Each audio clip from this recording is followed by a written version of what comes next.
En esta ocasión, el evento que nos convoca es el inicio del seminario de investigación, Otras miradas en la construcción de conocimientos desde los estudios de género, con la primera conferencia magistral, del embarazo a la apropiación de derechos sexuales y reproductivos de las y los jóvenes, dictada por la doctora Guadalupe Fabiola Pérez Baleón. Es para mí un honor presentar a las personalidades del Presidium que hoy nos acompañan. En representación de la doctora Marta Alicia Tronco Rosas, directora de la Unidad Politécnica de Gestión con Perspectiva de Género del Instituto Politécnico Nacional, nos acompaña el maestro Óscar Iván Godínez Guzmán, subdirector de Investigación y Evaluación.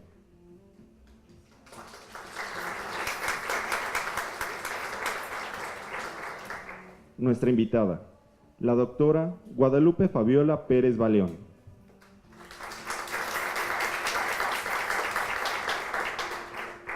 Así como la maestra Lilia Cristina Elizondo Ruiz.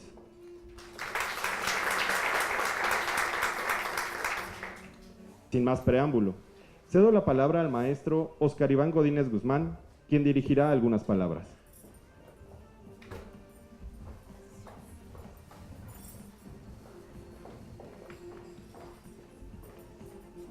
En principio, a nombre de la doctora Marta Alicia Tronco Rosas, reciban un cordial saludo.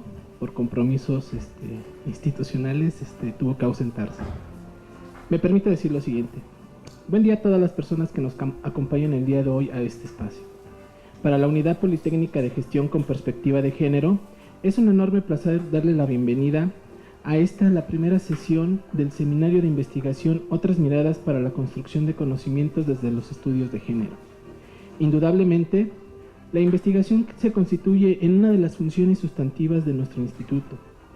Y si bien ya existía una línea de investigación educativa y humanidades, fue prioritario establecer desde el 2008 una línea específica de investigación institucional con perspectiva de género en las convocatorias que promueve la CID.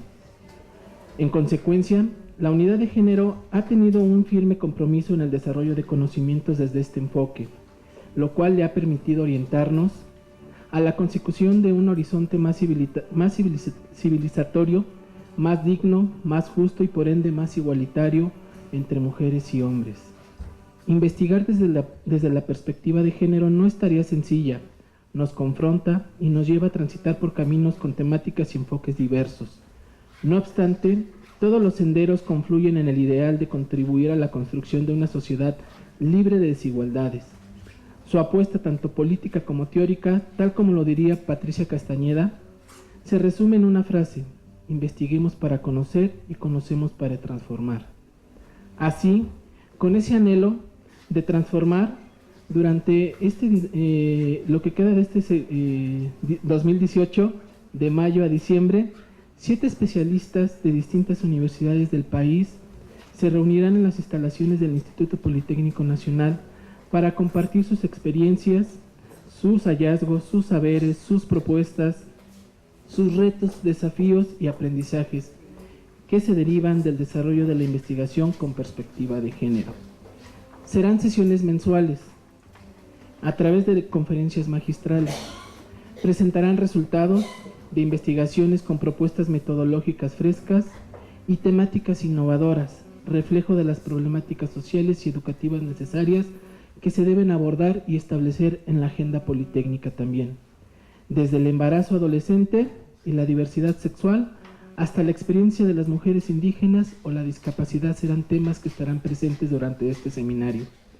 Con ello pretendemos abonar a la consolidación de la investigación social en el instituto y encontrarnos en otras voces y miradas de investigación e investigadores e investigadoras de otras instituciones para reconocernos en el camino y sumar a la tarea de la consolidación de un IPN basado en una cultura de igualdad, libre de violencia y sin discriminación.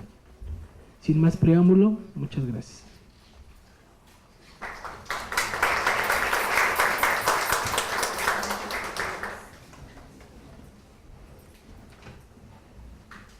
Muchas gracias, maestro Iván Godínez. Ahora, la maestra Cristina Elizondo nos hará una breve lectura de la semblanza curricular de nuestra invitada. Cedo la palabra. Muchas gracias. ¿Sí me escuchan? ¿Sí se escuchan? Gracias, muchas gracias. Voy a leer la semblanza curricular de la doctora Fabiola Pérez Galeón. Es licenciada en Trabajo Social por la Universidad Nacional Autónoma de México, maestra en Demografía y doctora en Estudios de la Población por el Colegio de México. Realizó una estancia doctoral en la Universidad de Brown, Estados Unidos, y una estancia postdoctoral en la Universidad Autónoma Metropolitana, Unidad Xochimilco. Es profesora de carrera asociada C de tiempo completo de la Escuela Nacional de Trabajo Social de la UNAM y es miembro del Sistema Nacional de Investigadores, nivel 1 del Consejo Nacional de Ciencia y Tecnología.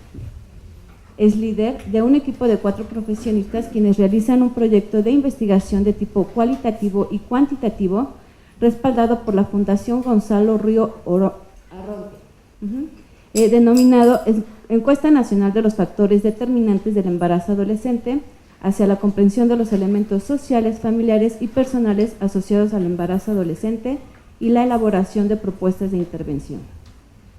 Sus principales líneas de investigación son los factores determinantes del embarazo adolescente, trayectorias sexuales y reproductivas femeninas y su asociación a la morbimortalidad materna, vulnerabilidad social y riesgo ante los desastres, un acercamiento desde el trabajo social. Muchísimas gracias. Cedo la palabra a la doctora Fabiola. Gracias a todos ustedes por esta cálida presentación, por esta recepción, por estar aquí y por haberme invitado. Agradezco mucho a la maestra Cristina Elizondo. Y bueno, sin más vamos a comenzar. Les voy a platicar sobre este tema que a mí me parece muy interesante, muy importante hoy en día de abordar, que es la cuestión de los derechos sexuales y reproductivos, y tomo por inicio el tema del embarazo adolescente, porque en mucho es donde se centra el problema, ¿no? O lo centran las autoridades. Y como les decía, este problema del embarazo a temprana edad, pues se considera por parte de políticas públicas, por parte de la misma academia, de los profesores, incluso de la población en general, como el gran problema o el principal problema en la adolescencia. Y bueno, yo creo que sí, pero hay que pensar también en otras problemáticas. Entonces, la idea que tengo y que trato de vertir en estas breves diapositivas es hablar de algo mucho más amplio. Recordemos que sí, en el ejercicio de la sexualidad puede venir como una consecuencia, sea deseada o no deseada, la cuestión de un embarazo a temprana edad, pero también hay más situaciones que incluso pueden traer mayores riesgos y que a veces no se contemplan, como es la cuestión de las enfermedades de transmisión sexual y del VIH-Sida, que no está supeditado a la población adolescente, sino que eso a cualquier persona le puede o nos puede suceder, no importando ninguna condición, ¿no? de religiosa, orientación sexual, cualquier situación. Se nos olvida que hablar de la salud sexual y reproductiva de adolescentes, en el caso específico de jóvenes de 10 a los 24 años y en especial el embarazo temprano, ¿no? De 10 a 19 años, también tenemos que tomar en cuenta otros temas, todavía les digo mucho más apremiantes, como el abuso sexual, que pocas veces se toma en cuenta y se aborda en los programas de educación sexual, las violaciones, la trata de personas con fines sexuales y de explotación, la violencia escolar, el acoso físico y cibernético. Es decir, estamos ante problemáticas mucho más complejas. Y esa es la invitación, justamente, que empecemos a pensar de manera más amplia. Yo sé que aquí hay de todo, ¿no? Tanto estudiantes que acaban justamente de terminar su adolescencia, van concluyéndola, pero también personas que están interesadas en abordar estos temas o que tienen hijos y están iniciando o están en esta etapa. La invitación es a ambos lados, ¿no? Tanto los que lo están viviendo por la edad o porque tienen mucha cercanía con alguien de esa edad, como a las personas que por su trabajo pueden reflexionar en torno a estos temas y pensar en políticas o en elementos de política pública que nos permita ir más allá de esta situación. Es importante en el ejercicio de la sexualidad también recordar una cuestión, que es lo relacionado con el aborto y en la Ciudad de México con el ILE, ¿no? La interrupción legal del embarazo. Tenemos que dejar de pensar este tema como un tema tabú. La sexualidad es un tema tabú en general. Nos cuesta trabajo hablar de la sexualidad a cualquier edad. Nos da pena o algunas veces morbo, algunas veces escozor, y no es tan fácil abordar estos temas. El aborto es uno de ellos, ¿no? Es un tema controversial. Simplemente lo que les voy a decir es que el aborto, el hecho de que esté sancionado y legalizado, no aumenta las tasas de aborto. Quien va a hacerlo, lo va a hacer aún en condiciones de ilegalidad y en situaciones en que ponga en riesgo su vida. La gente que está embarazada, las mujeres que están embarazadas, si quieren continuar su embarazo, así esté sancionado, no va a suceder, o sea, no va a abortar, no es que la ley las lleve a, porque el deseo de la maternidad pues está ahí presente, ¿sí me explico? Entonces, todo esto que les voy a tratar de transmitir es ir pensando en temas mucho más complejos, por eso el tema, ¿no? O el título, del embarazo adolescente a la apropiación de los derechos sexuales y reproductivos, es más complejo. En ese sentido, bueno, también hay que pensar en otras cuestiones para que los jóvenes y las personas en general puedan ejercer sus derechos sexuales y reproductivos.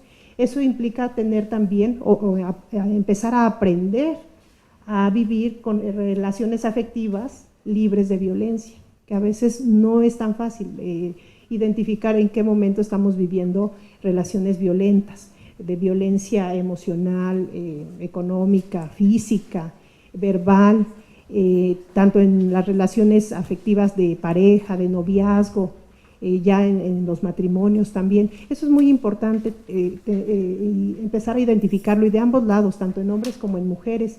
Y una cosa muy importante es tener en cuenta la corresponsabilidad del Estado, porque los derechos sexuales y reproductivos le corresponden a cada persona, no importando orientación sexual, género, nivel socioeconómico, nacionalidad. Son parte de los derechos humanos, pero este tipo de derechos en particular tienen o requieren de una corresponsabilidad del Estado para que ellos puedan ser posibles. Uno de los derechos es justamente a decidir cuántos hijos tener, cuándo tenerlos, y si se desea no continuar con el aborto, con el embarazo, poder acceder a clínicas legales donde se interrumpa, pero eso solo es posible si el Estado hace también su función. De otra manera, se quedan en la enunciación estos derechos. Ahorita vamos a hablar un poco más sobre los derechos. Bueno, con respecto al tema de embarazo adolescente, hay que decir que es muy común que se piense que este tema solamente le compete a las mujeres. En ese sentido, el tema y el problema cuando se presenta, pues se deposita en la persona, en las mujeres, y se deja de lado pues la cuestión del papel de los varones, su corresponsabilidad también. Quedan completamente olvidados tanto en políticas públicas, perdón, como en el discurso, como en las acciones de gobierno, como en la misma educación, que desde un inicio en la escuela primaria, en la secundaria, no se da información lo suficientemente clara para que hombres y mujeres tengan en cuenta que eventualmente se van a reproducir. La reproducción no se hace o no sucede o no se reproducen solamente las mujeres, hombres y mujeres nos reproducimos. Que hay un cuerpo femenino que es donde se gesta, eso es una situación, pero la reproducción es de ambos, por tanto la responsabilidad que conlleva este acto también tiene que ser de ambos. Esta situación se la tenemos que tener muy clara, tanto a los profesores, aquí es de todos, porque no nos podemos esperar a que la nueva generación, ¿no?, lo aprenda. No, eso es de todos, es de los profesores, es de los jóvenes, es de los niños, es de los padres. Tenemos un problema complejo, porque les digo, el embarazo adolescente, que pareciera ser que es el problema, y que es el que tiene ahorita preocupado al gobierno de la República, porque estamos ocupando uno de los primeros lugares a nivel Latinoamérica. Llevábamos una tasa de fecundidad que iba en descenso, de fecundidad adolescente, y en los últimos, ¿qué les gusta?, 18 años, la tasa de fecundidad adolescente se ha elevado. En el 2000 estaría en 60 embarazos aproximadamente, 60 embarazos por cada 1000 adolescentes de 15 a 19 años. Hoy en día, en 2014, con la ENADIT 2014, el embarazo la tasa de fecundidad adolescente se ubica en 77 embarazos por cada 1000 jovencitas de 15 a 19 años. En vez de disminuir, aumentó. Y tenemos que pensar, bueno, ¿qué es lo que está detrás? ¿Qué situaciones nos han llevado a que tengamos unas tasas de fecundidad mucho más altas que en épocas anteriores? Sí, ustedes podrían decir, bueno, pero hoy en día se tiene más conocimiento, ¿no? Esa es la clásica respuesta que damos. Es que hoy en día las jóvenes, ¿no?, ya tienen más conocimiento. Sí, pero veamos de fondo qué tipo de gobiernos hemos tenido. En el 2000 a 2006 y luego del 2006 al 2012. Un gobierno de derecha con cierta ideología muy clara en cuestión de familia, ¿no?, de salud, de aborto, y también en cuestión del gasto público. Para que se den una idea en cuanto a métodos anticonceptivos, en el 2001, era muy fácil acceder como prestador de servicios de salud a métodos anticonceptivos para hacerlos llegar de manera masiva a la población, ¿no? Alguna vez yo pedí unos condones porque iba a dar una plática a adolescentes en una secundaria. Hice mi carta a Conacida, que en ese entonces estaba, y me dijeron, sí, venga por las cajas. Tuve que ir con una camioneta por 3 cajas. Cada caja traía 1000 preservativos y venían 2 llenas y una a la mitad, o sea, me dieron 2500 preservativos para mi plática. Hoy en día, con el proyecto que más adelante les voy a platicar, que ya un poquito la maestra Cristina les comentaba sobre la ENFADEA, sobre embarazo adolescente, hicimos la misma petición, nos mandaron a la Clínica Condesa y en la Clínica Condesa nos dieron folletos, como 20 folletos. Y dijimos, ¿y estos dónde se colocan? ¿Sí? Vean el tipo de respuesta que está dando el Estado, y eso nos lo dieron a nosotros, gente que tenemos cierto acceso, ¿no? Sabemos rutas. Imagínense los adolescentes, ¿qué es lo que se propone con ellos? ¿Cuál es la propuesta de este tipo de gobiernos en cuanto a sexualidad? ¿Cuál es la propuesta principal? En el ejercicio de la abstinencia. ¿La abstinencia se puede? Pues no, y es lo que siempre me dicen, ¿no? Todo, no, y se lo hago a chavos, siempre la pregunta es a chavos, ¿no? ¿Se puede? No podemos tener esas ideas reductivas, por eso les decía, cuando digo esto, estoy hablando de un discurso general, ¿no? Pido que me tengan paciencia, que no vayan a intolerarse, pensando, claro, ya me está diciendo a mí, no sé qué, no. Son ideas generales que yo trato de ir profundizando para que pasemos de ese problema superficial o que está en la superficie, que solo lo estamos viendo de manera simplista, a ver causas mucho más profundas, tanto en el embarazo adolescente, como en la cuestión del ejercicio de los derechos sexuales, como en la violencia, como en muchísimas otras cuestiones más, que tienen raíces más profundas, muchas de ellas generadas por una estructura gubernamental que conviene a los intereses de ciertas personas. En ese sentido, regresando al tema de los varones y de la sexualidad, tenemos que tener en cuenta que esta sexualidad debe de ser inculcada no desde la escuela. La educación sexual se da ¿en qué lugar? En la casa. Y como decíamos, ¿no?, la casa pues está compuesta por seres humanos con complejidades de distintos niveles y edades, con distinto tipo de educación, ¿no? Que a su vez también recibieron, y muchas veces con un pensamiento sobre la sexualidad, de que eso no se habla, no se toca, no se dice, es mejor que lo toque en la escuela, o si son los adolescentes, bueno, pues que te lo diga tu papá, que te lo diga tu mamá. Y hoy en día los padres se dan cuenta que no es suficiente decir cosas como cuídate, ay de ti si sales embarazada, pues a ver qué día me sales igual que tu hermana y te pongo en la calle. Saben que eso no es suficiente. Hoy en día los padres lo empiezan a decir, pero tampoco saben qué decir. O sea, es complejo. ¿Qué te digo? Sé que lo que yo te voy a decir es como cuando está alguien deprimido y le dicen, échale ganas. No, pues no, pues ya sé que no sirve, pero a ver, ¿qué te digo? Bueno, échale ganas, y pues acá también. ¿Qué decirle a los jóvenes?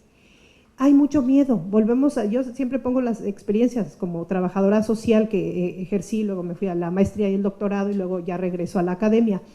Y yo veía cómo cuando recién egresé de la licenciatura íbamos a dar clases y talleres de educación sexual. Ese es una de nuestros temas que siempre estamos trabajando, ¿no?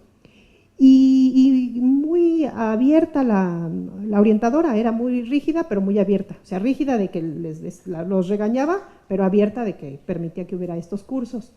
Y hoy en día también los jóvenes con los que yo trabajo me dicen, mis trabajadores sociales me dicen de repente, oiga maestra, pero ¿y si vamos a la secundaria y qué tal si se ofenden los papás?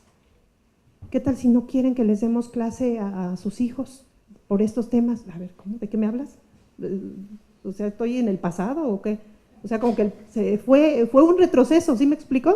En vez de que estemos mucho más avanzados, que se hablen estos temas con mucha más libertad, y yo, por esta cuestión demográfica de siempre ver hacia el pasado y hacia el futuro, ¿no? la cuestión longitudinal, digo, bueno, pues es que estos que ahora son papás son los que yo les di clase, o los que tuvieron clase de educación sexual o tuvieron cierta apertura. Y en vez de haber esta idea de, bueno, vamos a hablar claramente la sexualidad, cómo se ejerce, e ir más allá de métodos anticonceptivos, el condón, ponerles ahí a los chavos en la escuela, ¿no? Las diapositivas de cómo se ve el chancro y la clamidia, ¿no? Y a ver si se asustan, y creo que ni se asustan, ¿no? Como que más, nada. A mí, exacto, sí, esta idea que se tiene en la adolescencia, hay que recordar, siempre situarnos, ¿no? Recordar uno mismo cómo la vivió, y pues nos creemos inmunes. Entonces, más allá, tanto padres como profesores, más allá de hablar solo de estos temas, hay que hablar de todos estos que ya les enunciaba, y otros más que vienen adelante, que están muy bonitos, esos otros temas, ¿no? Hay que prevenir a las chavas y a los chavos, sí, del ejercicio de la sexualidad, y sí de que tenemos que tener cuidado con el embarazo y todo esto, que suceda a una etapa y en una edad y con una persona que se desee, y que entre dentro de las posibilidades y proyectos de la persona, pero también de muchas cosas mucho más complejas. Y al no hacerlo, con todo este miedo, ¿no? que estamos hablando, y este no saber, y este tabú y todo, dejamos muy expuestos hoy en día a los jóvenes. Y entonces estamos viendo varias causas de por qué se embarazan, que van más allá de pensar, ay, pues chamaquitos calientes o loquitos, ¿no? No, los estamos dejando solos. El Estado, que no provee de información, y que en su discurso oficial mucho tiempo fue pues la abstinencia. Hoy en día este gobierno, que ya no es azul, ya no sabe, está como desteñido, ¿no? No sabemos bien qué color fue, pero también no tuvo un ejercicio real y efectivo en compra de métodos anticonceptivos. Muchos de los métodos que tuvimos antes de estos 3 sexenios nos llegaba también por financiamiento extranjero, por financiamiento externo, para el control, y vean el nombre que estoy usando, el título, control poblacional, y como el nombre lo dice, es control poblacional, ¿no? Acaba de salir, por cierto, una nota de un investigador que se le ocurrió decir que, de la UNAM, salió en el Heraldo, en el Excelsior, algo así, anda en Facebook, y estaba diciendo, que debido a que somos muchísimos, por ello aumentó la violencia y que entonces tendría que haber una política de control poblacional para racionalizar el número de hijos, tipo China.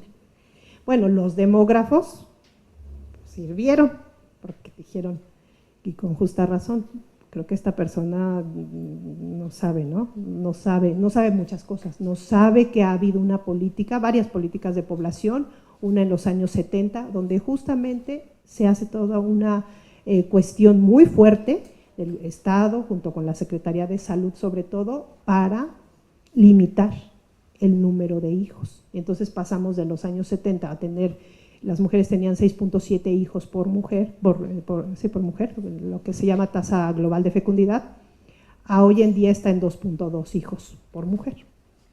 Entonces, políticas efectivísimas. No va por ahí, ¿no? Mayor población no equivale a mayor violencia.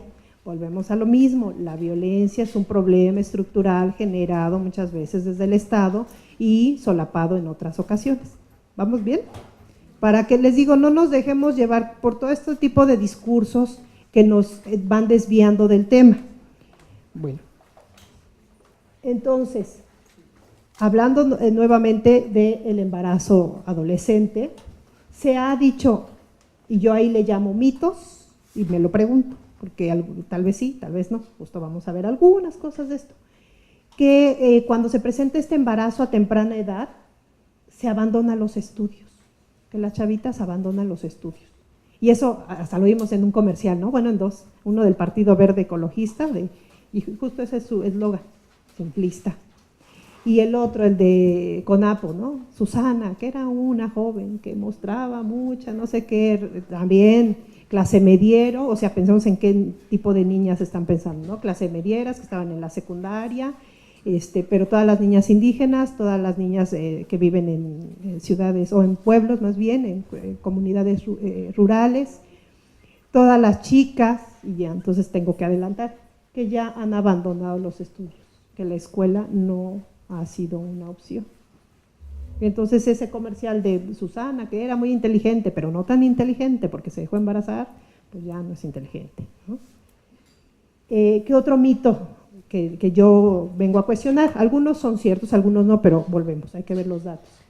Las desventajas económicas que se dan como consecuencia de haberse embarazado y de haber salido de la escuela, ¿no? Se dice, bueno, va a ser más pobre que aquellas que no se embarazan en la adolescencia.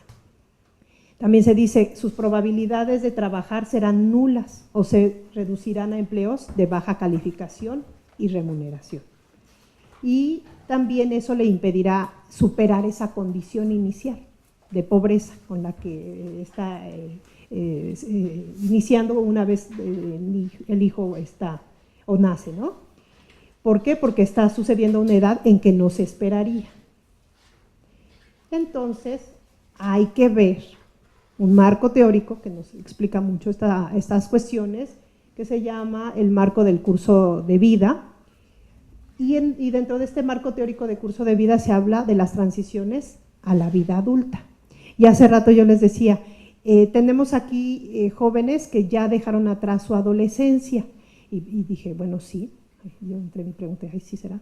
¿Por qué? Porque la adolescencia tiene un inicio biológico. Sabemos cuando está siendo alguien adolescente, ¿no? Cuando ya está dejando atrás la infancia.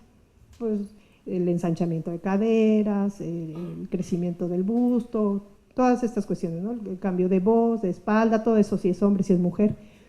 Nos damos cuenta, ya no es un niño, ya no es una niña. Pero el fin de la adolescencia no es biológico, no llega con la edad. Jurídicamente decimos, bueno, a los 18 años. Pero en términos sociales, el cambio, el pasar de ser adolescente y estar en esa etapa de indefinición límbica a llegar a convertirse en un adulto, tiene un inicio social. Y el curso de vida, el enfoque del curso de vida nos habla de 5 transiciones que van posibilitando a las personas llegar a ser adultos. Aclaro, estas son las transiciones, no tienen que suceder en este orden y no tienen que suceder todas. Para que ustedes también vayan pensando, ¿no? Así como, ay, ¿en cuál estoy? O cuándo hice, o cuándo llegué a ser yo adulto, adulta. Les digo, este es el orden quizá normativo, el orden que nosotros tenemos en nuestro imaginario. La normatividad está acá. Y aunque no la cumplamos, todos tenemos nuestra normatividad, que es una normatividad más o menos común compartida a nuestro grupo social, que si nos salimos tantito de ese grupo social, aunque estemos en México y nos vamos, por ejemplo, a un grupo indígena, es otra normativa. O si nos vamos a nuestra colonia, si la mayoría, ¿no?, que vivimos en colonias urbano-populares, tal vez nuestra normativa y la de la comunidad no concuerda, ¿no? Regularmente somos lo que en estadística se llama outliers, o sea, casos extraños, ¿no? Regularmente sus compañeras, sobre todo hablando de las más jóvenes, ya se están casando, ya están teniendo hijos, mientras ustedes están estudiando. Bueno, pero esa es la normativa. ¿Cuál es esa normativa? ¿Cuál es ese ideal para hacer las transiciones a la vida adulta? Salir de la casa de los padres para irse a estudiar una carrera universitaria. A ver, y ahí vayan pensando, ay, ya, a ver, pero espérame. Concluir los estudios, el logro de un trabajo estable y bien remunerado. Vean todos los adjetivos calificativos. El matrimonio legal y el nacimiento de un hijo, por lo menos, ¿no? Y además este hijo, no le puse ahí el calificativo, pero además que sea biológico, ¿no? Nada de técnicas de reproducción asistida, mucho menos la adopción, que son cuestiones que trabajamos, ¿no?, en género, en maternidad, en la área de maternidad.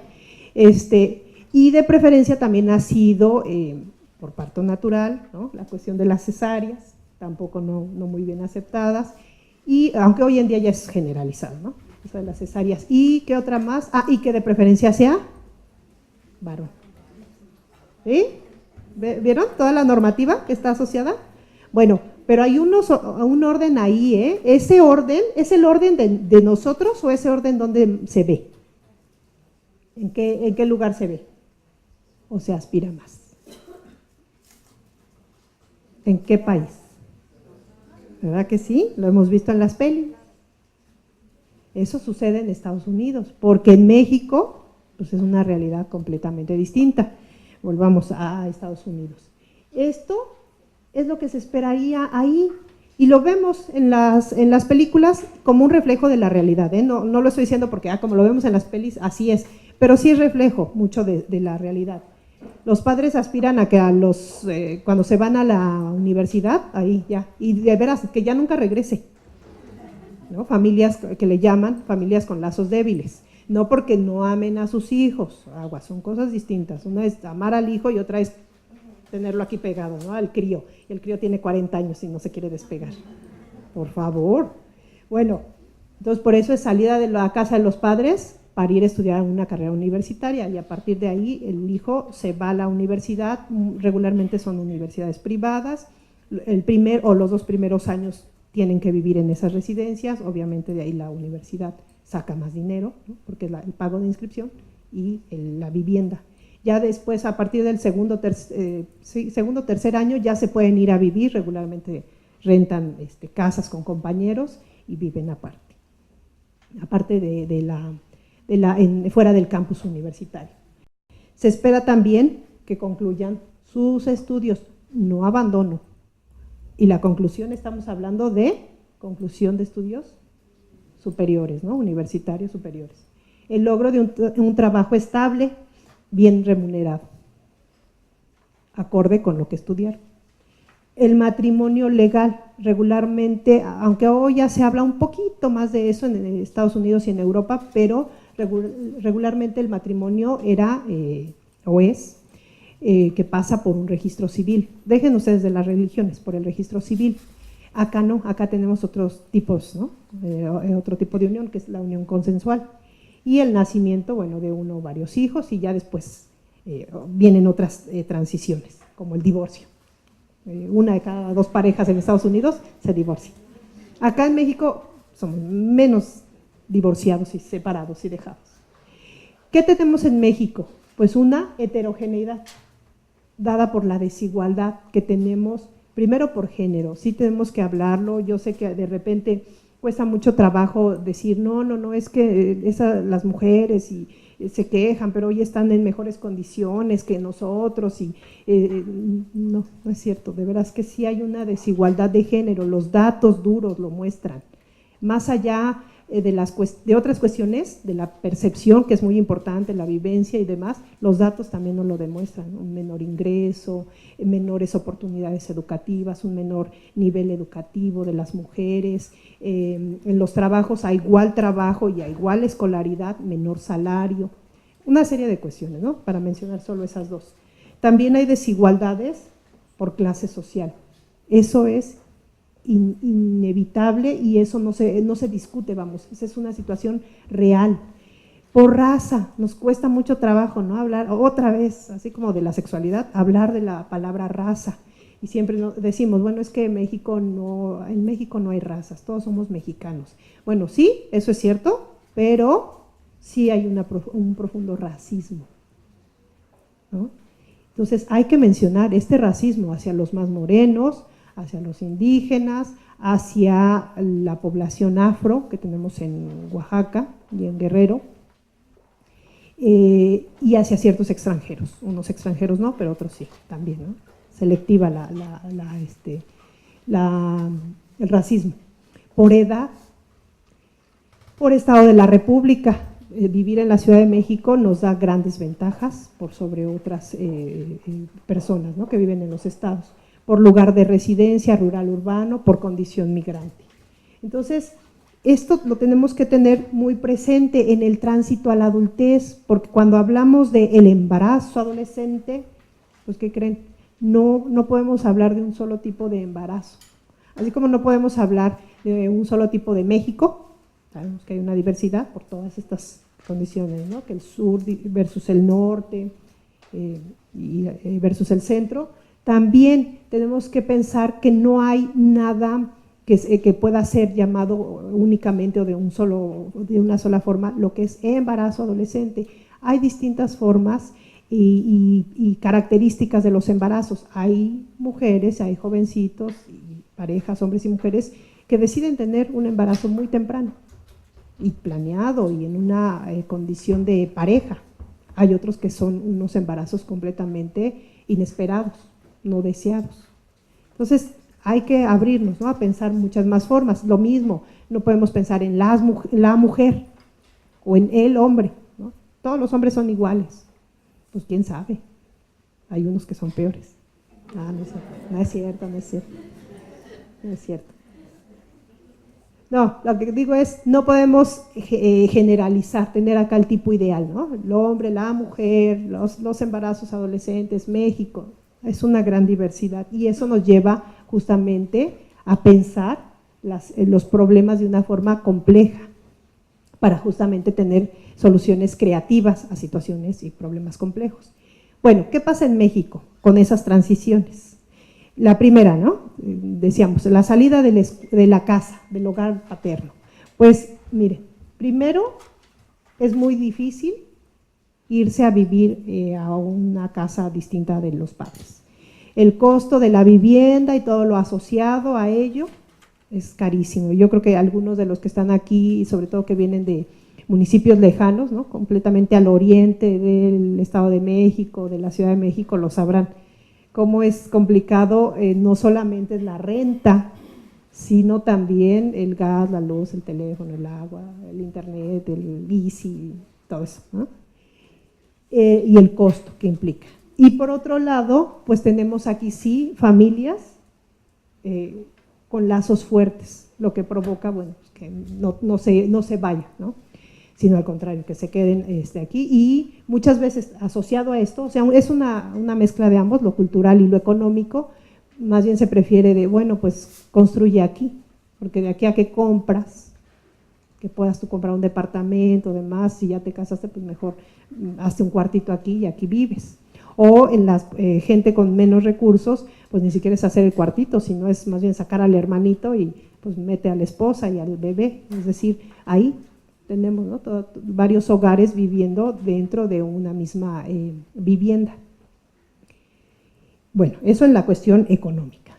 en la cuestión de la salida de la escuela que tenemos. Pues lo que hace rato les decía, que, nosotros somos casos aislados, casos raros. La gran mayoría de la población no tiene acceso a niveles de educación superior. Hoy en día sí podemos hablar de una primaria universal, ¿no? Es casi universal. Todavía tenemos gente que no va a la primaria. Son escasos, pero sí estamos hablando hasta de un 5%. Y están llegando a la secundaria. También la secundaria ya está siendo un elemento que está casi universalizándose. Pero vean cómo la salida de la escuela, estas son edades promedio, se está presentando a los 15.7 años para las mujeres y un año más tarde, 16.7 para los varones. En general, no es solamente de unos cuantos, es, digamos, un promedio de toda la población. ¿Y a qué estarían aspirando? Pues a llegar a secundaria y para ellos, para los varones, a bachillerato, pero bachillerato inconcluso, si lo ponemos en años alcanzados. Es decir, la gran mayoría de la población está logrando llegar y concluir secundaria. Y estamos viendo en el tema de embarazo adolescente que ahí es donde se están embarazando, entre el tránsito de la secundaria al bachillerato, ¿no? No quiere decir que en el tránsito de aquí van caminando y se embarazaron, no, o que eran las vacaciones y se embarazaron, puede ser, ¿no? Entonces decía una doctora Rafaela Esquiabón, que es muy conocida en lo de IPAS y todo, decía, prohibamos entonces las vacaciones de verano, para que no haya, ¿no? ¿Qué está pasando? Que la escuela no está siendo una posibilidad estudiar la preparatoria, pero sobre todo niveles superiores, ¿no? No está siendo una posibilidad real para las personas. La gran mayoría sí lo ha oído, sí lo ha pensado, pero esa posibilidad que se pueda cristalizar es algo mucho más complejo, mucho más difícil por cuestiones económicas, por cuestiones de acceso y por cuestiones incluso simbólicas, ¿no? De impedimentos que no es que esté cerrada la puerta, pero que simbólicamente no se pueden traspasar. Como esto, un ejemplo, ¿no? Que para entender esa parte, hablando de Perisur, que nosotros en Ciudad Universitaria tenemos cerca Perisur, y muchas veces no ves que la población indígena entre y anda afuera, ¿no? Y que entre ahí a Perisur. Una, porque efectivamente van los policías y los sacan, ¿no? Se ha oído hasta de casos de la compañera de doctorado que iba vestida así toda folclórica y la sacaron. Oiga, pero estoy estudiando el doctorado, ¿no? Pues es que, ay, perdón, es que usted, a ver, ¿sí? ¿Sí ven? ¿Sí ven? Acá está el impedimento está en la mente, pero a veces no solo en la mente de la persona, sino sí efectivamente en la de los otros, ¿no? Como esto de, bueno, ¿por qué las jóvenes que se embarazan no siguen en la escuela? Bueno, ya se hace esto de las becas, ¿no? De seguir estudiando aunque esté embarazada, pero tendríamos que estar haciendo o viendo, ¿no? O haciendo un estudio para ver qué tanto los compañeros, el discurso de los profesores hace que sí, pero no. O sea, qué bueno que te toleramos, pero ojalá no, porque das mal ejemplo, pues, ¿sí? Como para ir pensando este tipo de situaciones. Y lo que les decía, los estudios universitarios, al no ser una posibilidad, hace que el horizonte educativo sea mucho más corto. No se ve como algo que podría servir para el futuro. Les pongo un ejemplo. Por parte de la ENFADEA, del proyecto que les platicaba Cristina o que les leía en la semblanza, en la encuesta nacional sobre los factores asociados al embarazo adolescente, tenemos una investigación cualitativa y otra cuantitativa. Y en la cualitativa, en Zacatecas, hicimos una entrevista, bueno, hicimos muchas, pero una en la que yo estuve, y la chica decía, sí, ella tiene 15 años, ya está embarazada, y decía, mi pareja y yo planeamos ya juntarnos. Yo tenía 14 años y él tenía 17 y dijimos, vamos a acabar nuestra secundaria y tu preparatoria. Y ya que la terminemos, luego acabando, nos juntamos.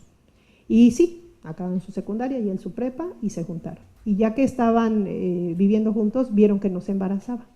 Entonces ella le rezó a Santo Toribio y ya salió embarazada. Y dado que ya salió embarazada, bueno, pues ya, ¿no? Iba ahí a la clínica, ya estaba ahí. Y le preguntaba la investigadora, oye, ¿y tú piensas seguir estudiando y todo? Decía ella, pues sí, porque él sigue estudiando, no, sí, porque él tiene prepa y yo no, me siento menos que él. Entonces necesito, ¿no?, seguir estudiando pues para no sentirme pues como que él pues, es superior o algo así, ¿no? Pero también para lograr tener un trabajo. Ah, ok. ¿Y has pensado en estudiar también una licenciatura, una universidad o algo? Y ella, pues no, porque mira, si yo estudio la prepa, yo puedo acceder a un trabajo, yo puedo tener un trabajo, pero si estudio la universidad, pues eso no me garantiza nada, porque no me garantiza que yo voy a trabajar de lo que estoy estudiando. ¿Sí ve? Y es un caso, volvemos, no es generalizable, no es cualitativa la investigación, estamos hablando de un contexto muy particular, Zacatecas y demás, pero da elementos que nos permite ver, ¿no?, como esa distancia en tiempo. Bueno, algo más cercano me va a posibilitar, algo más lejano, 3 años de preparatoria, 4 años de universidad, son 7, ¿qué estaría haciendo en 7 años? Es mucho tiempo, pero además la cruda realidad que debe de ver en sus compañeros, en sus conocidos, esta situación que decíamos del trabajo estable, pues no es una garantía. Hoy en día los jóvenes y los adultos no tenemos garantizado el trabajo estable. Esa es una realidad que va más allá de contextos particulares, y eso es lo que tenemos que ver para entender mucho de esta situación. Entonces, la escolaridad no viene a ser un ámbito real, ¿no?, posible. El mercado laboral, bueno, nos dicen, es que las que se embarazan temprano van a tener bajas credenciales y por tanto pues van a ingresar al mercado laboral en menor medida y sus ingresos económicos van a ser menores. Bueno, lo que tenemos que ver es una cosa, existe una división sexual del trabajo y eso lo vemos desde la escuela, ¿no? Carreras altamente feminizadas, como trabajo social, como enfermería, como la cuestión de la educación, versus carreras altamente masculinizadas, las ingenierías, hoy en día todavía, ¿no? Ya quizá un poco más presencia de las mujeres, pero… Y en el área, eso por poner ejemplos, y en el área laboral también, una división sexual marcada del trabajo, ya menor en algunas áreas, ¿no? Medicina, por ejemplo, es un área que poco a poco se ha ido feminizando. Cuando una carrera se feminiza, los salarios van a la baja, aun cuando seas varón. Y el hecho de estar en una carrera feminizada no te hace menos hombre, o sea, ¿no?, estas cuestiones. Pero económicamente sí afecta el elegir cierto tipo de carreras o de trabajos. El ingreso a la fuerza laboral es una transición obligada para los varones, que sucede relativamente temprano, ¿no?, en promedio a los 17 años. ¿Por qué para los hombres es obligada? Porque es constitutiva y entonces empezamos a hablar del género y nos damos cuenta que el género también son los hombres, que el género no son mujeres, género no es igual a mujeres. Género es una relación entre hombres y mujeres, es un concepto relacional que te permite ver situaciones de poder entre hombres y mujeres, entre hombres y hombres y entre mujeres y mujeres. Es mucho más compleja, independientemente de si son heterosexuales, homosexuales y esas cuestiones. Bueno, entonces, dado que el trabajo es constitutivo de la masculinidad, esa es una transición que los varones no pueden dejar de hacer. La gran mayoría. ¿Quién no lo hace? Pues alguien quizá que tiene alguna discapacidad que no le permite, ¿no?, ingresar. Este tipo de trabajos regularmente a tan temprana edad pues van a ser en trabajos con baja remuneración, dado sus escasas credenciales.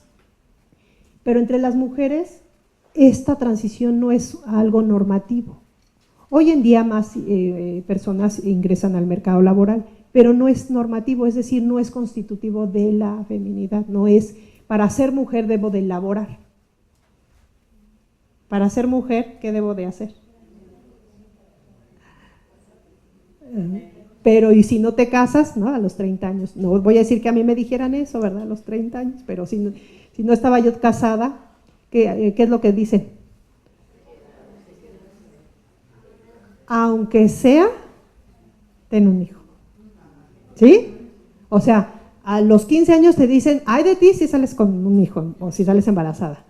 A los 22, porque no es mucho el tiempo, a los 22, 24 años, pues ahora que te cases, que te cases y tengas un hijo. Aunque ya después el discurso iba, no voy a decir que era el que me decían a mí, o sea, es como que a alguien más le pasaba, pero a mí no. Aunque sea con un albañil, ¿no? Cuando ya iba yo con maestría, ¿no? Ahora que te cases maestra, aunque sea con un albañil, ay, espérate. Y ya a los 30, uy, ya después ya ni les digo que tanto me decían, aunque sea ten un hijo. Si vemos, no es tanto el matrimonio, o sea, el ideal sí es el matrimonio, pero realmente lo constitutivo de la mujer, lo que le da sentido no es que tengas los títulos, no es que tengas la belleza, incluso que tengas un matrimonio, es el hijo. Y volvemos a lo mismo, ¿no? Un hijo biológico, propio, sin esto de las técnicas de reproducción, que hoy en día es muy común. Hoy en día muchas más parejas están teniendo problemas para concebir de manera natural, ¿no? Natural, ¿qué sería lo natural? Y recurren a esto, pues también muchas veces llega a ser así como, bueno, sí, pero no lo digas, ¿no? Entonces dirán, ¿sí? ¿Quieres? Bueno, entonces vemos cómo las transiciones se van haciendo mucho más complejas. El inicio de la vida conyugal, pues ya decíamos, no todas las personas se casan por el civil, existen uniones de hecho, uniones consensuales, y aquí tenemos dos tipos de población que recurre a estas uniones, las parejas de escasos recursos, que es la gran mayoría, o hoy en día, que también sucede, tanto en Estados Unidos como en Europa, ya las parejas modernas, pues viven en uniones consensuales, pero no quiere decir que necesariamente con esa pareja se van a quedar, algunas sí, algunas no, ¿no? Eso es una forma más moderna, pero regularmente las uniones consensuales tradicionales, una de dos, o concluyen rápido o se formalizan rápido en el tiempo, o si no se formalizan, permanecen, tienen bastante vida, casi como la de un matrimonio legal. Es decir, es una forma alterna de constituirse como familia y pareja. La edad mediana a la primera unión conyugal de los varones es a los 22.6 años, se casan pronto y sí se casa la mayoría, es una transición universal para hombres y mujeres, ¿no? Por eso que tenemos luego la idea de que a los hombres no les gusta casarse, sí se casan, y las mujeres una edad mediana de 20.7 años, es joven. Por eso lo que les decía, y piénsenlo, con respecto a sus compañeritas de la secundaria y demás, muy seguramente la mayoría ya se juntó o está teniendo hijos. Y también es más joven la edad de las mujeres con respecto a los varones, pero también con respecto a poblaciones como la de Estados Unidos, la europea. Se casan las mujeres y los hombres, pero las mujeres en este caso, se casan más temprano que las mujeres de Estados Unidos y de Europa y tienen sus hijos más temprano. Allá nos decían, hace poquito alguien nos platicaba que a los 26 años en Europa, apenas 26, 30 años en Europa, apenas las mujeres están empezando a pensar que tal vez ya sería como un buen tiempo para tener un hijo, ¿no? Muy distinta la forma de pensar. Y una vez comenzada la vida en pareja, ¿qué creen? Rapidito. Los hijos llegan muy, muy rápido. Eso de la idea de, vamos a casarnos y disfrutarnos y todo eso, sí en algunas parejas, las más modernas, pero no, es algo que sucede muy, muy rápido. La llegada de los primeros hijos, el no uso de métodos anticonceptivos, aunque hoy en día ya es más común, estamos viendo lo que le llaman transiciones demográficas, la segunda transición demográfica, está presentándose visos de esta cuestión, pero la gran mayoría usa los métodos anticonceptivos para espaciar o para cerrar, no para retardar la llegada del primer hijo, sino para espaciar el segundo hijo o el tercero, o ya para concluir el nacimiento, ¿no?, de los hijos. Bueno, entonces les quiero platicar un poquito de los datos que encontramos en la encuesta nacional de los factores determinantes del embarazo adolescente, porque esos nos van a permitir ver algunas de las cuestiones que ahorita estábamos comentando, ¿no?, de si hay mitos o si sí, si no.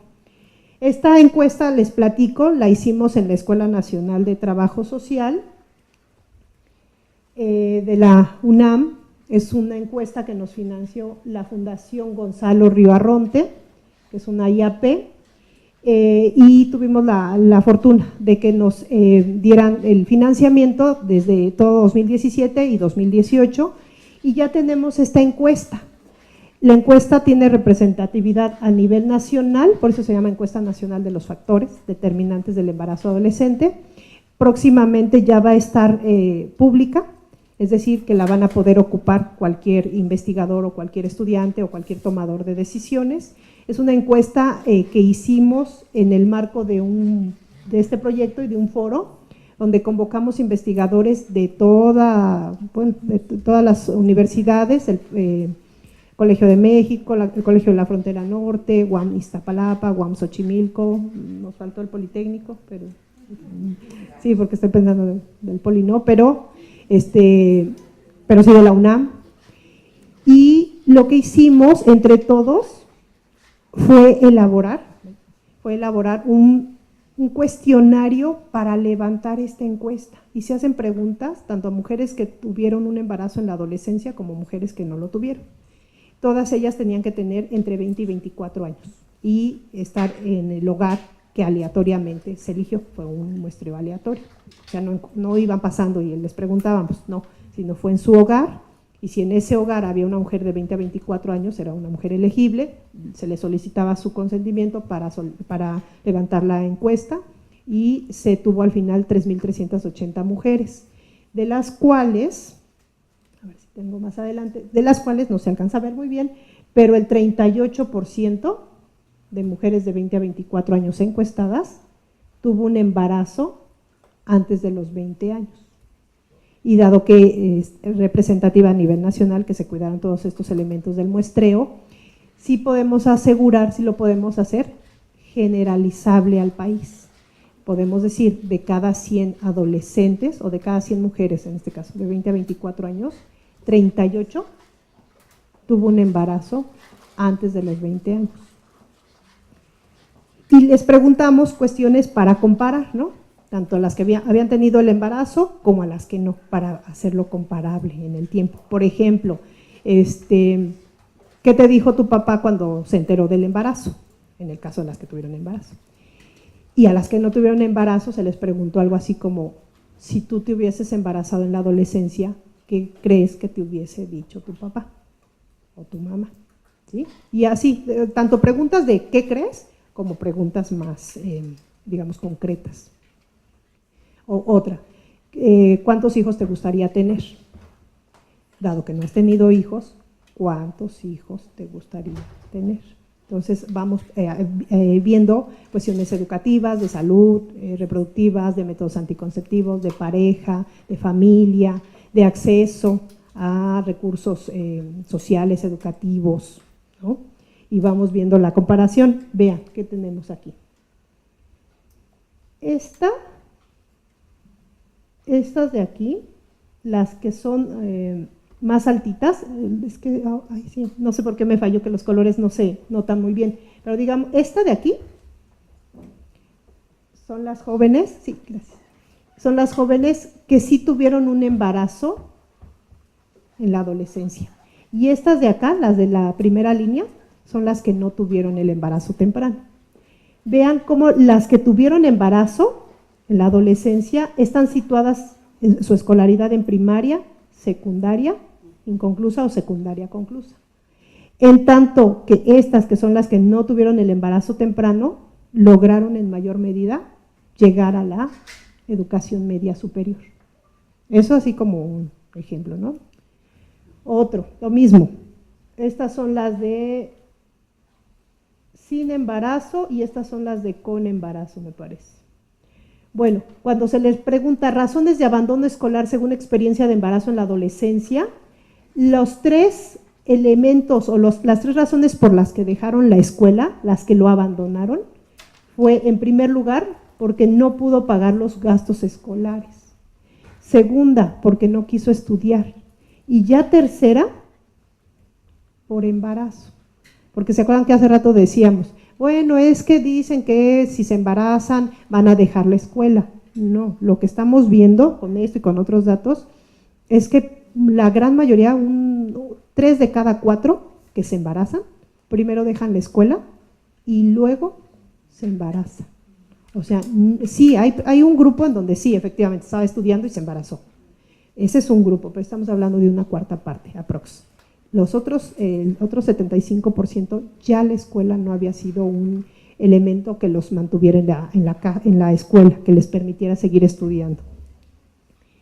Bueno, y en la investigación cualitativa les decía que estuvimos en Zacatecas, en Campeche y en Ciudad de México, y ahí lo que les quiero mostrar, nada más sin entrar en detalles, para seguir avanzando, estas son las trayectorias de vida de las mujeres entrevistadas, todas con embarazo temprano, y esta es la trayectoria de vida de los varones que fueron padres en la adolescencia.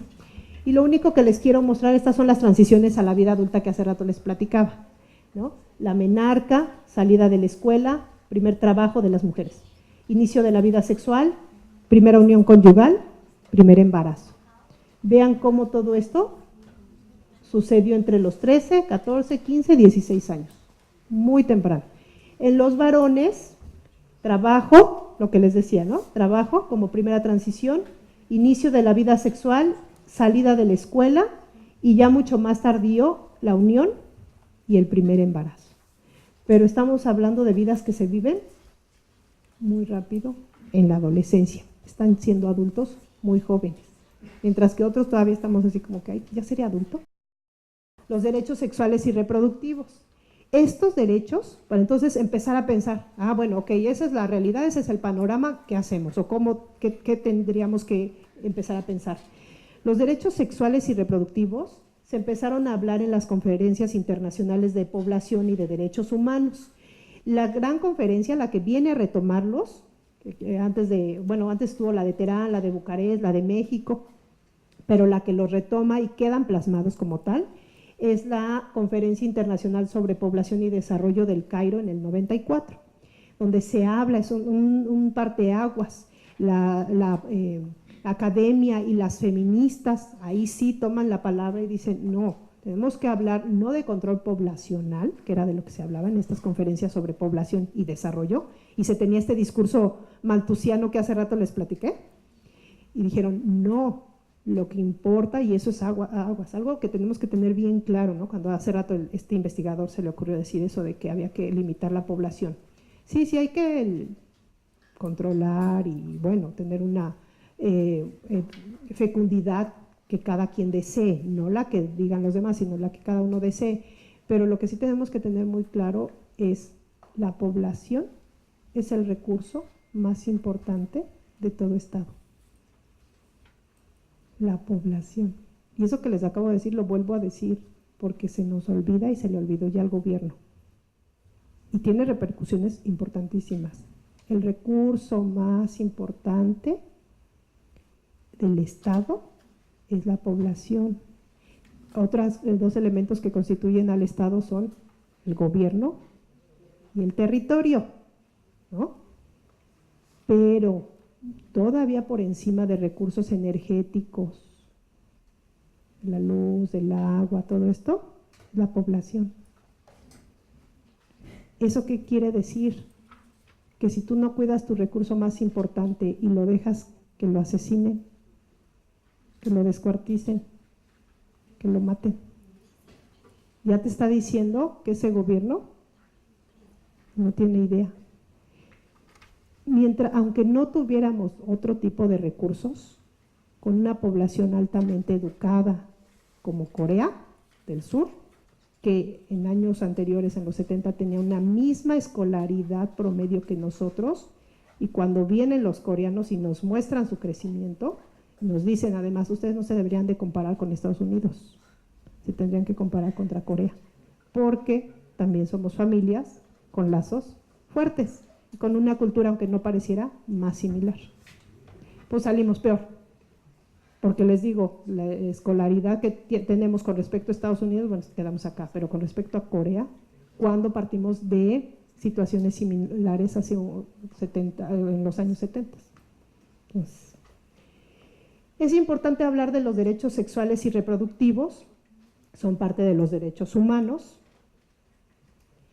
y estos derechos sexuales y estos derechos reproductivos tampoco están a la par. Aquí yo creo que tendría yo que hacerlo de manera, como un diagrama, ¿no? Un diagrama que comprenda que dentro de los derechos sexuales están los derechos reproductivos.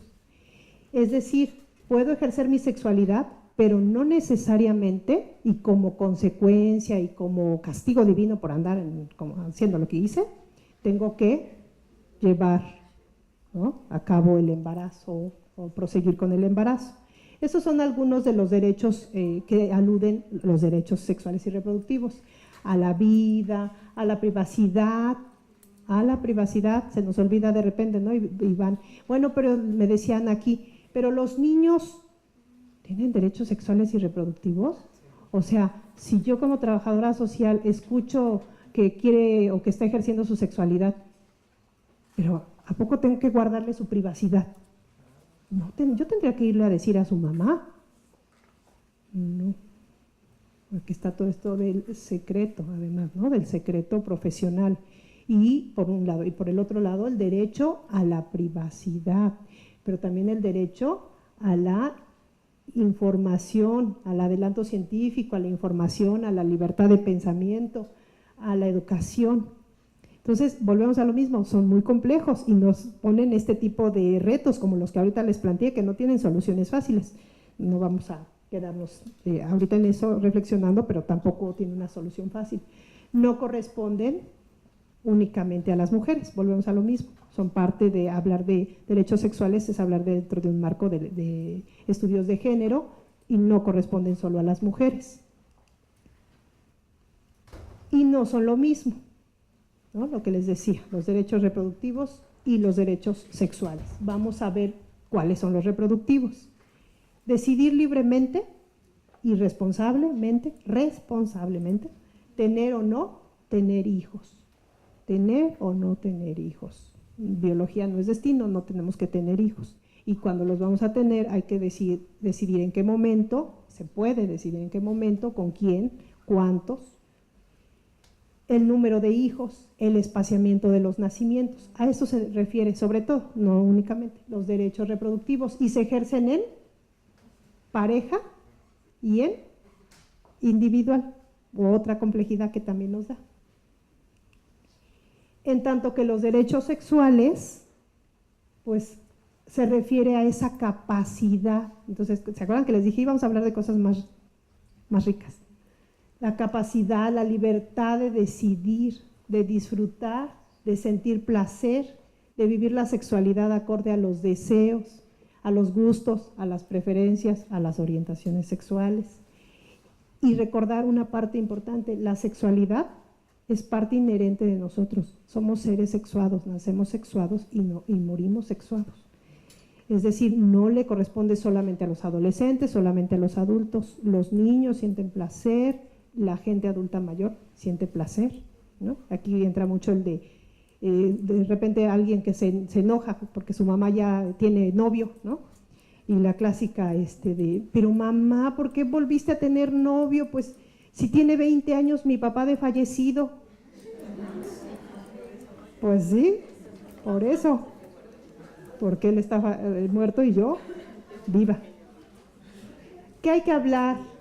¿Qué hay que destacar? La sexualidad, dado que es inherente a nosotros, es algo que nos da energía, nos da fuerza. Ya lo habló, lo dijo Foucault, lo dijo también Freud. Son energías, sí, ya estoy concluyendo.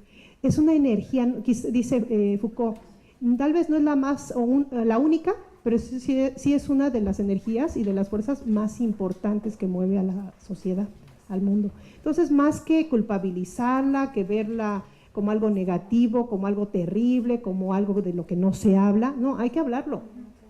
Hay que hablarlo, es como cuando hablamos de la respiración o de la comida, nos decimos, ay, es que a mí la verdad que sí me gusta la sopa de lentejas, ¿no?